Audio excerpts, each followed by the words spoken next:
So welcome back to more of Mega Man 6, and this time we're going to start going after the robot masters that give us parts for Beat. So we're going to start and head out west to go to Tomahawk Man stage into Area 51. And unfortunately we're not going to run into any aliens. Instead we're going to run into cowboy robots that just like to shoot at you. With these barrels that have cracks in them, you can take out the power armor, and then you can just break them for good stuff, such as an energy tank. And I don't really know why they put spikes there, probably just to screw with you. And these guys are pretty easy to deal with the rush power. Also, you can destroy those shield robots with it, so rush power is very useful to have here. And for some reason there's a metal dispenser. That is kind of sadistic when you think about it. I mean, you just jam a bunch of metals in there and just force them to live their lives like that. I don't know. But instead, I'm just going to try and get through the stage as quick as I can. And also Eddie's here. And just like the previous games, you can reset them in case you find something you don't like. Yeah, whatever, I'll take it.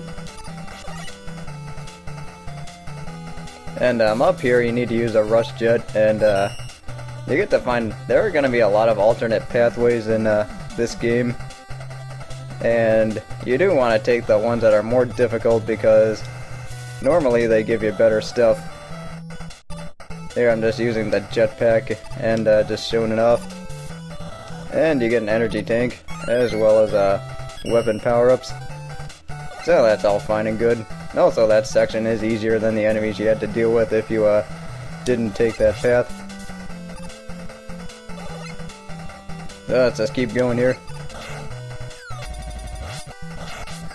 Well, whatever. Fortunately, these guys don't do a whole lot of damage. Let's see, I want to get the power armor up again. And also, what I find useful about the rush power is that you can smash the metals when even when they're covered up. Let's see, down there is going to be where the true boss is, but I want to go up here first.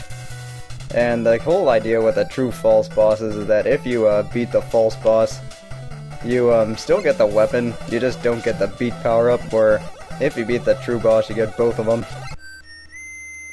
And also you can go back at any time and fight the false boss if you want to. Or if you fight the true boss, you can or if you fought the false boss first, you can go back and fight the true boss once you get the right rush power up. And what Proto Man just gave me was the energy balancer. And technically Mega Man 4 for Game Boy was the first time that thing made an appearance, but this is the first time we get to see it on the NES. So what I need to do to get to the true boss is get Rush Jet up. And 3 of the 4 of them require Rush Jet, the other one requires Rush Power. This is going to be a little tricky.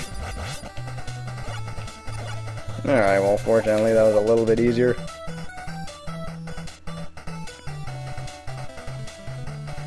So let's get going here. And let's see, what I want to do is, this is a short puzzle. Not too tough. Just make sure you let go before you end up having those spikes hit you. Fortunately, those spikes don't kill you, but the other ones do.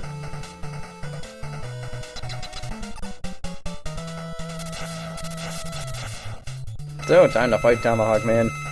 And he has 2 basic attacks. He either likes to shoulder charge into you, or use his tomahawk, or he likes to throw his headdress at you, which for some reason does damage. His weakness is the plant barrier, but really you are going to end up getting hit a lot if you try and use that thing on him, because unfortunately the plant barrier is something you can't shoot at him. But fortunately Tomahawk Man's dead, and we get the Silver Tomahawk as well as Part B.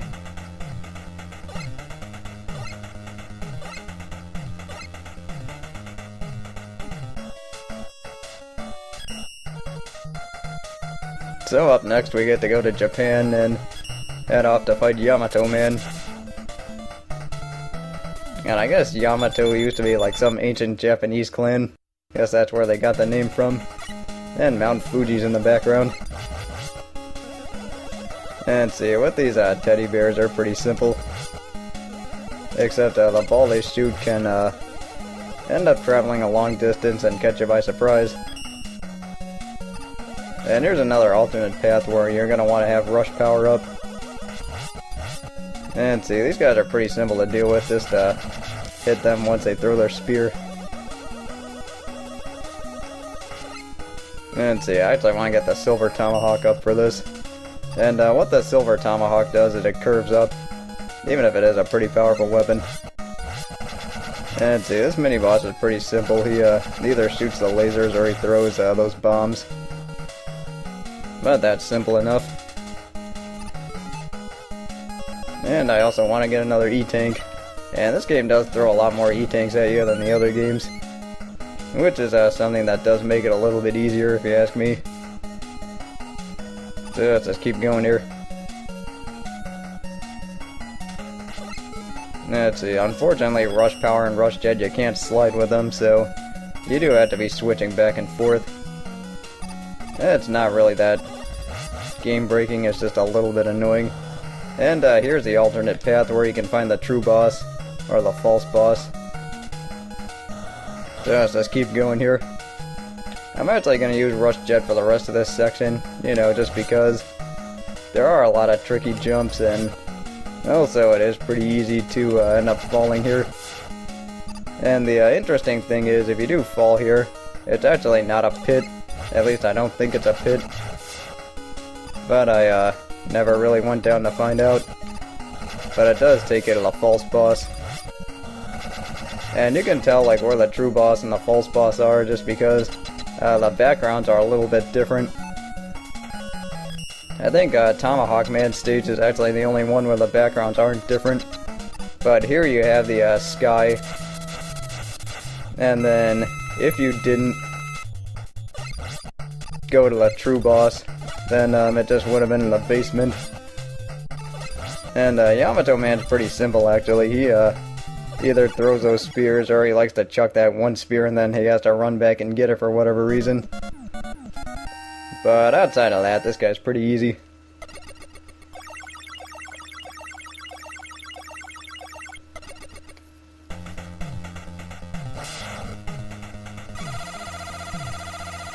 So we got the Yamato Spear and Part E. Also, there is a way to have the backgrounds change color, but I forgot how. I mean, I'll probably elaborate more on that in the next part. I'll have to look that up. But now we get to go to England and take on Nightman.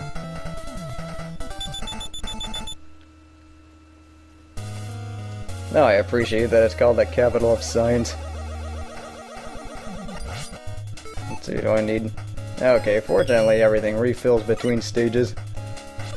But see, the energy balancer, it's the same thing as in any of the other ones where if you collect a weapon power-up with either like Mega Buster, Mega Man, or Rush Power, or Rush Jet, or any of those things, whichever one has the lowest one refills. Well, you know how that gets. And then Mega Man X actually had that automatically. And here's just an old-fashioned trap for... Oh god, those things still move. Yeah, just an old-fashioned trap for medieval castles. And with those guys in the barrels that were there earlier, you can actually smash those things with a rush power. But if you don't have the rush power, you can just wait for them to, or wait for their heads to come up. And here's just a short puzzle. Not that hard without the Rush Jet, but way too easy with the Rush Jet. Which is one thing I do like about this game, is that with the level design the way it is, they made it so that, or they made the first 8 so that you can still go in whichever order you want, but it's just more convenient to get what you want. I mean, they made it so that you don't need Rush Power and Rush Jet to get through everything. But they did make it a lot easier if you do have Rush Power and Rush Jet. Which is why I went with Flame Man and Plant Man first. Just because I wanted to get my hands on those things early on. And here's our mad graduates. Okay, these guys do a lot of damage. Let's see what I want to do.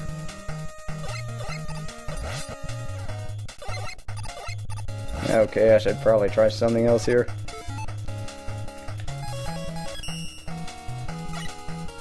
So let's just get Rush Jet up and get this E-Tank. And yeah, for whatever reason I just don't sound right today, but you know, I probably just woke up this way. Let's see, with these springs, whenever you hit them you just bounce off in a weird direction, so it's easier with the Rush Jet. But if you don't have it, you just go through it like normal. And here's the alternate pathway for this level. So we just need to get Rush Jet, or Rush Power up. And then just smash these blocks. That's what I do like about Rush Power, is that you can just take out a lot more enemies. So now we're taking on Nightman here.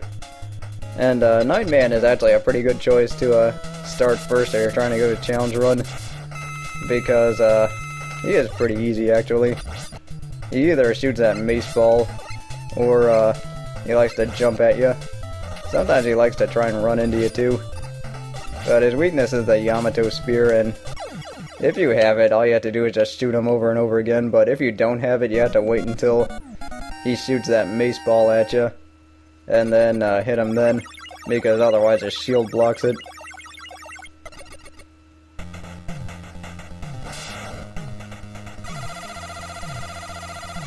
So here we get the Night Crush, and this is a pretty useful weapon because it fires in multiple directions. And you can also use it to obliterate your enemies pretty quickly. So with that, I am going to call it a video, so join me next time as I take on the remaining Robot Masters. I will see you then.